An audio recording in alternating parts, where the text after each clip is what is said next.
A soldier, polished by training in France and the U.S., believed he could seize Burkina Faso without a sound. But before his scheme even neared the palace, President Ibrahim Traoré had already risen from his chair and set out to confront him. Not with an army, not with words, but with his own resolve. This is a tale of how Traoré tracked a coup leader and delivered him to justice, with the world as his witness. It started in eerie stillness. The sun crept over Ouagadougou, bathing the streets in a gentle golden glow. Shopkeepers swept dust from their storefronts, taxi drivers honked, and life seemed routine. Yet something was absent. President Ibrahim Traoré, typically up at dawn, already immersed in meetings, was nowhere to be seen. His aides noticed, no morning briefing, no security check-in. His convoy sat untouched, his phone silent. At first, they assumed he was strategizing for some critical task. They were half right, but no one imagined the truth. The night before, his top intelligence officers delivered chilling news. A high-ranking soldier, once celebrated and trusted, had turned. He'd vanished from his post, taking 2 vehicles, 4 in gear, and a handful of loyal followers. His plan, a coup, another bid to topple the nation and oust Traoré. But this was no ordinary rebel.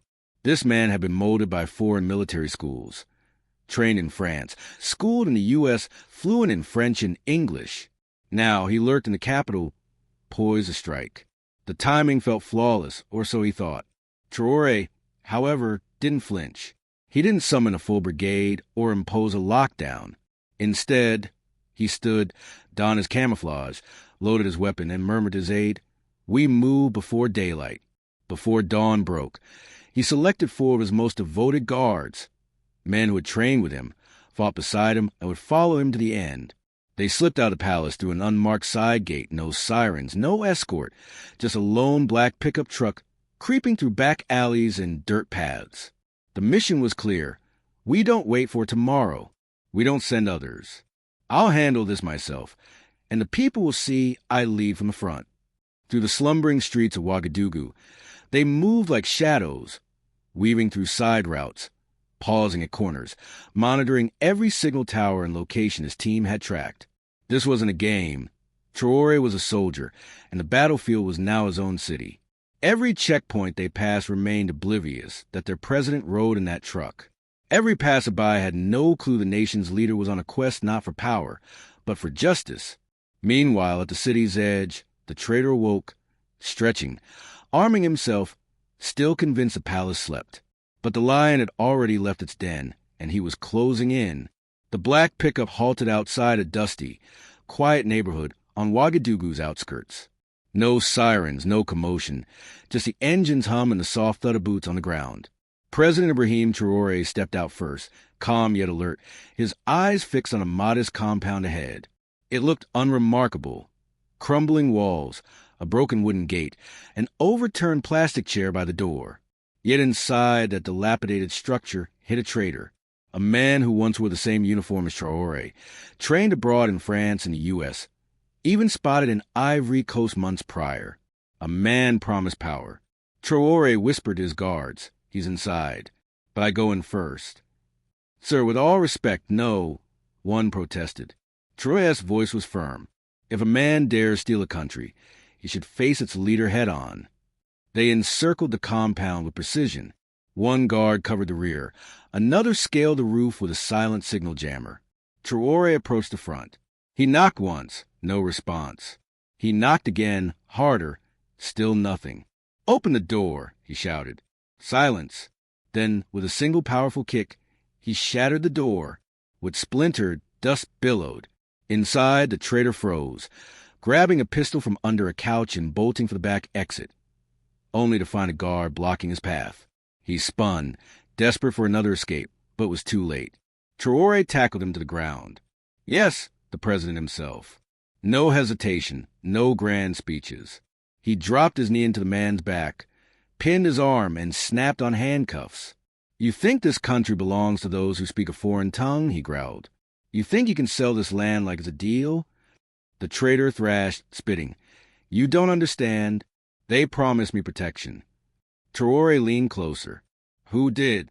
The man hesitated, then whispered, "The French The Americans. They said if I took the palace, they'd back me. Traoré's gaze softened with sorrow deeper than anger. So you chose your masters, but I chose my people. Outside, neighbors gathered, stunned. The president of the nation, kneeling on a traitor's back, delivering justice raw and unfiltered. No ceremony, no press team, no shield between him and the truth. A guard snapped a photo. Traoré atop the man, holding him in the dirt. That image would become a symbol. But the story wasn't over. The traitor's next words would rattle embassies worldwide. Face down in the dust, handcuffed and humiliated, he gasped for air. A guard hauled him to his knees, bloodied and broken. Surrounded by true soldiers, true patriots, he cracked. I was promised help, he muttered. I wasn't supposed to be alone. Traoré tilted his head. Help from who? The man swallowed, lips trembling. They trained me in Europe, France, then the U.S. They said I could be the next leader. That if I seized control, they'd give me weapons, money, recognition. The guards tensed. Suspicions confirmed in his own words.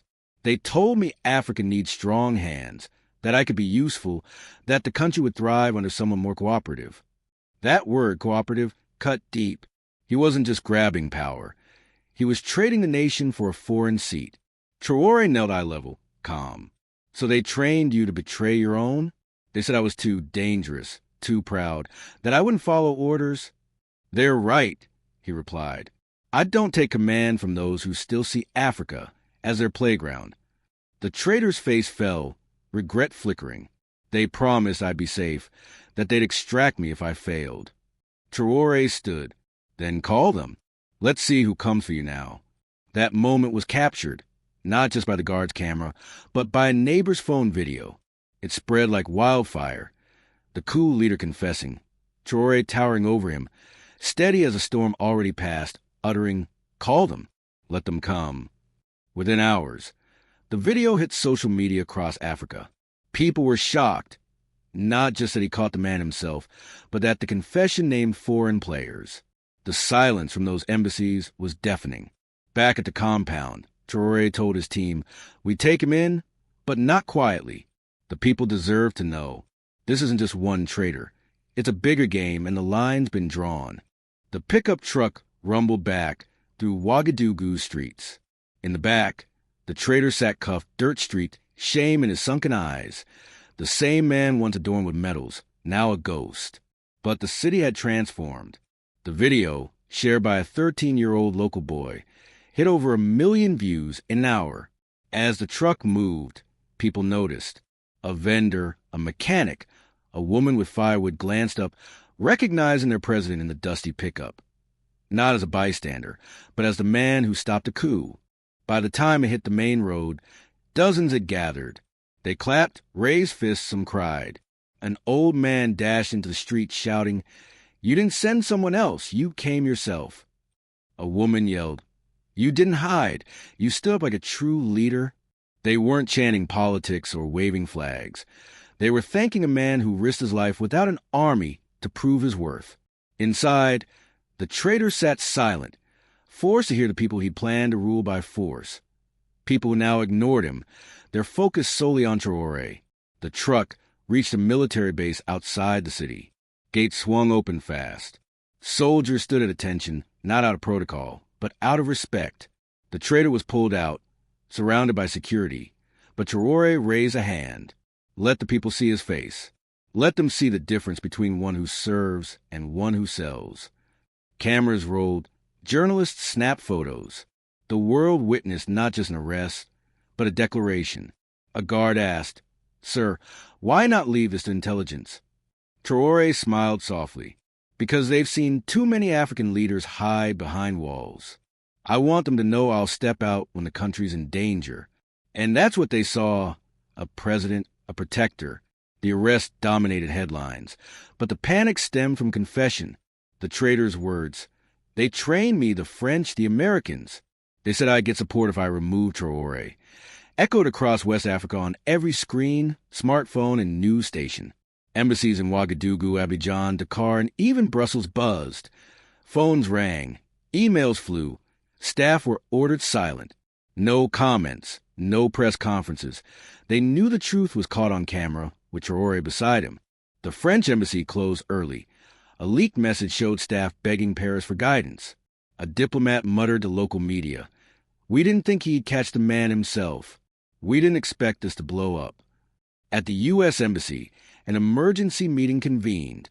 An off-record comment warned, "If he ties this to us publicly, if he names names, we've got a diplomatic firestorm." In Ivory Coast, where the traitor trained during leave, quiet calls erased evidence. For the first time in decades, Western embassies were on the defensive, not from war, but from one man's refusal to stay quiet.